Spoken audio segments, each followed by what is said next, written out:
The growing cost of housing is dramatically increasing the gap between what Australians on high and low incomes can afford. Some experts suggest addressing inequality must include housing affordability. Joining us live now is Moloney, Senior Associate with the Grattan Institute. Thank you so much for your time. Why is it important that we include housing in Australia when assessing equality? Well, it's important because housing is a major driver of income and wealth inequality in Australia. When you look at income inequality and how it's changed over the last few decades, it looks pretty stable. When you take into account housing costs, you see a dramatic increase in after housing costs income inequality. And then on the wealth side, because we've had rapid price growth accompanying falling home ownership, there's fewer people who own a home, and those homes are worth more. Naturally, over time, that's going to increase wealth inequality. And that's a challenge, isn't it? So we're going to see that increasing. How do we address it, try and close this gap? So the key thing we have to make housing cheaper. What we need to do is we need to tackle both the demand and the supply side. So on the demand side, we need to tackle tax concessions that make housing such an attractive investment vehicle. So we propose limiting negative gearing and halving the capital gains discount. Now, that won't necessarily trim a lot of price growth, but what it will do is help reallocate some housing stock towards first home buyers and away from investors. But by far and away, the most important thing we need to do is to increase housing supply. Fundamentally, this is a problem of not enough houses for too many people.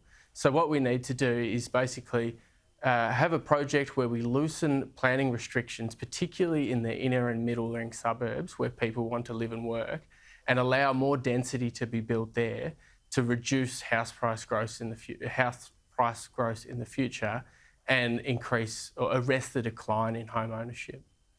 What do you make of the new policies for first home buyers? I'd like to get your thoughts on Chris Minns' policy that he's announced for Labor, where there's no stamp duty for first home buyers if it's under $800,000. How does it compare to the policy that was brought in by Dominic Perrottet last year, where there's the option to opt in for a land tax for first home buyers as long as it's under $1.5 million? Are these helpful for first home buyers? Will it make a big difference?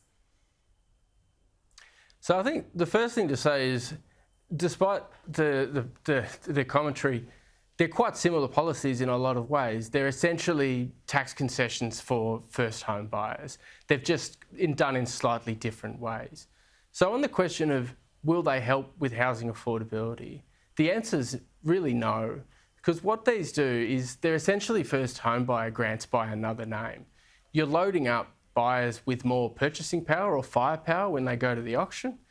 Over time, what that does is just bids up prices even more, and the people that tend to win from these policies are the people selling homes to first home buyers who can extract a higher price. I think on the policy more generally, it's implicit in both parties' positions that stamp duty is a bad tax. And most economists agree that stamp duty is a bad tax. It deters people moving. It's unfair, it punishes people who have to move a lot, and it elevates house prices and rents.